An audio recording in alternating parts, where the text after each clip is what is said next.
കാസർഗോഡ് കുമ്പള സ്കൂളിൽ നിർത്തിവച്ച കലോത്സവം പുനരാരംഭിച്ചു. പലസ്തീൻ ഐക്യദാർഢ്യം മൂകാഭിനയം ആരംഭിച്ചു. ശിരോവസ്ത്രം അണിഞ്ഞാണ് വിദ്യാർത്ഥികൾ മൂകാഭിനയത്തിന് എത്തിയത്. വിവരങ്ങളുമായി ജോസഫ് അഗസ്റ്റിൻ ചേരുന്നുണ്ട്. ജോസഫ്, ഏറെ വിവാദമായിരുന്നു ഈ ഒരു വിഷയം. കുട്ടികളുടെ കലോത്സവം അധ്യാപകർ നിർത്തിവച്ചിരുന്നു. ഇപ്പോൾ വീണ്ടും കലോത്സവം ആരംഭിച്ചു എന്നതാണ് മനസ്സിലാക്കാൻ കഴിയുന്നത്. വേദിയിൽ ഇപ്പോൾ കലോത്സവം അരങ്ങേറിയോ?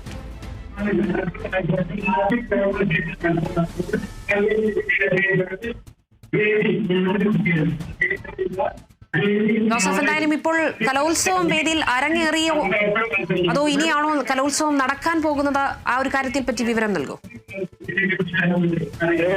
ഈ വിവാദമായ മൈം വീണ്ടും പുനരാവിഷ്കരിച്ചു എന്നുള്ളതാണ് ഏറ്റവും പ്രധാനപ്പെട്ടത്. ഈ മൈം അവതരിപ്പിക്കാൻ ഈ വിദ്യാർത്ഥികൾ എത്തിയപ്പോൾ തന്നെ പാലസ്തീൻ അനുകൂല മുദ്രാവാക്യങ്ങളുമായി ഒരു പറ്റം വിദ്യാർത്ഥികൾ സ്വരമുയർത്തിയിരുന്നു. ഫ്രീ പാലസ്തീൻ എന്ന മുദ്രാവാക്യം ഉയർത്തിയാണ് അവർ പ്രതിഷേധ സ്വരം അറിയിച്ചുള്ളത്. അതിനുശേഷം ഭംഗിയായി ഈ മൈം പൂർത്തീകരിച്ചു. ഈ ഇസ്രായേലിന്റെ കടന്നുകയറ്റത്തെയും ഇത്തരത്തിൽ സൈനിക നടപടികളെയും വിമർശിച്ചുകൊണ്ട് ആ ഒരു ഇതിവൃത്തത്തിൽ പലസ്തീനിലെ കുഞ്ഞുങ്ങൾ അനുഭവിക്കുന്ന ആ ദുരിതം വരച്ചു കാട്ടുന്ന രീതിയിലായിരുന്നു ഈ മൈമിന്റെ ഇതിവൃത്തം ഉണ്ടായിരുന്നത്. ആ മൈം ഭംഗിയായി പൂർത്തിയാകുന്നത് വരെ വിദ്യാർത്ഥികൾ കാത്തിരുന്നു. മാത്രമല്ല പല വിദ്യാർത്ഥികളും കഫിയെ അണിഞ്ഞുകൊണ്ട് ഈ ഒരു കാര്യത്തോട് ഐക്യദാർഢ്യം പ്രഖ്യാപിച്ചതായിട്ടാണ് കാണാൻ സാധിക്കുന്നത്. അതിനുശേഷം അവർ വലിയ രീതിയിൽ ഇത്തരത്തിൽ മുദ്രാവാക്യം വിളികൾ ഉയർത്തി.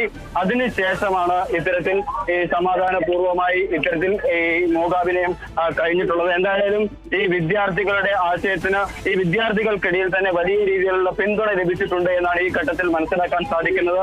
അതിനിടെ BJP പ്രവർത്തകർ പ്രതിഷേധവുമായി രംഗത്തെത്തുന്നുണ്ടെന്നാണ് ഈ ഘട്ടത്തിൽ പുറത്തു വരുന്ന വിവരം. ഈ സ്കൂളിന് പുറത്ത് ഇത്തരത്തിൽ BJP പ്രവർത്തകർ ഈ മുദ്രാവാക്യം വിളികൾക്കെതിരെ രംഗത്തെത്തുന്ന ഒരു സാഹചര്യം ഉണ്ട് എന്നാണ് നമുക്ക് ലഭിക്കുന്ന വിവരം. അത്തരത്തിൽ BJP പ്രവർത്തകരും ഇവിടെ പ്രതിഷേധിക്കുകയാണ്. അതായത് ഈ പലസ്തീൻ അനുകൂല മുദ്രാവാക്യം വിളിയിൽ വലിയ രീതിയിൽ വിവാദമായിക്കൊണ്ടിരിക്കുന്ന സാഹചര്യത്തിൽ അത് രാജ്യത്തിന്റെ തന്നെ ഒരു പൊതു പോളിസിക്കെതിരായി, മാത്രമല്ല വർഗീയ സംഘർഷങ്ങളും വർഗീയ ധ്രുവീകരണങ്ങളും ലക്ഷ്യമിട്ടുകൊണ്ട് ക്യാമ്പസുകളെ ഇത്തരത്തിൽ മാറ്റുന്നതിനെതിരെയാണ് ഇപ്പോൾ BJP ഇപ്പോൾ പ്രതിഷേധവുമായി രംഗത്തെത്തിയിട്ടുള്ളത്. സ്കൂളിന് മുമ്പിൽ വെച്ച് ഇത്തരത്തിൽ പ്രതിഷേധക്കാരെ ഇപ്പോൾ പോലീസ് ഇപ്പോൾ തടഞ്ഞിരിക്കുകയാണ്. BJP ആണ് ഇത്തരത്തിൽ പ്രതിഷേധവുമായി രംഗത്തെത്തിയിട്ടുള്ളത്.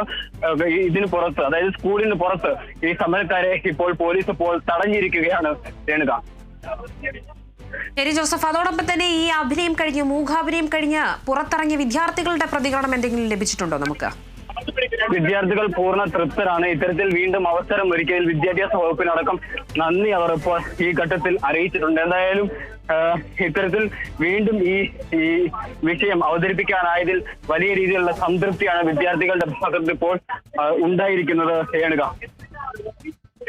ജോസഫ്, അതോടൊപ്പം തന്നെ ഈ പ്രതിഷേധങ്ങൾക്ക് പുറമെ അധ്യാപകർ എന്തെങ്കിലും ഇത്തവണ തടസ്സവുമായി എത്തിയിരുന്നു?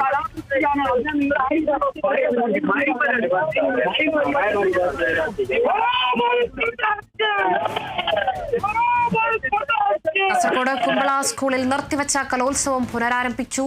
പലസ്തീൻ ഐക്യദാർഢ്യം മൂകാഭിനയം ആരംഭിച്ചു. ശിരോവസ്ത്രം അണിഞ്ഞാണ് വിദ്യാർത്ഥികൾ മൂകാഭിനയത്തിനെത്തിയത്. എന്തായാലും ഇപ്പോൾ സംഭവ സ്ഥലത്ത് അല്ലെങ്കിൽ സ്കൂളിൽ ഇപ്പോൾ BJPയുടെയും മറ്റ് സംഘടനകളുടെയും പ്രതിഷേധങ്ങൾ ശക്തമായി നടക്കുന്നുണ്ട്. എന്തായാലും വിദ്യാർത്ഥികൾ ഈ മൂകാഭിനയത്തിൽ പങ്കെടുത്ത വിദ്യാർത്ഥികൾ സംതൃപ്തരാണ്. കഴിഞ്ഞ തവണ ഈ ഒരു മൂകാഭിനയം പകുതി വെച്ച് അഭിനയിക്കുന്നതിനിടയിൽ കർട്ടൻ താഴ്ത്തൊരു വിവാദം ഉണ്ടായിട്ടുണ്ടായിരുന്നു. അധ്യാപകർക്കെതിരെ മറ്റു നടപടികൾ സ്വീകരിച്ചിട്ടുണ്ടായിരുന്നു. എന്തായാലും ഇത്തവണ പൂർണ്ണ തൃപ്തിയോടെ എന്തായാലും ഈ അഭിനയം കഴിഞ്ഞിട്ടുണ്ട്, അല്ലെങ്കിൽ മൂകാഭിനയം പൂർത്തിയായി എന്ന് വേണം നിലവിൽ മനസ്സിലാക്കാൻ കഴിഞ്ഞത്. വിവരങ്ങൾ പങ്കുവച്ചത് ജോസഫ് അഗസ്റ്റിനാണ്.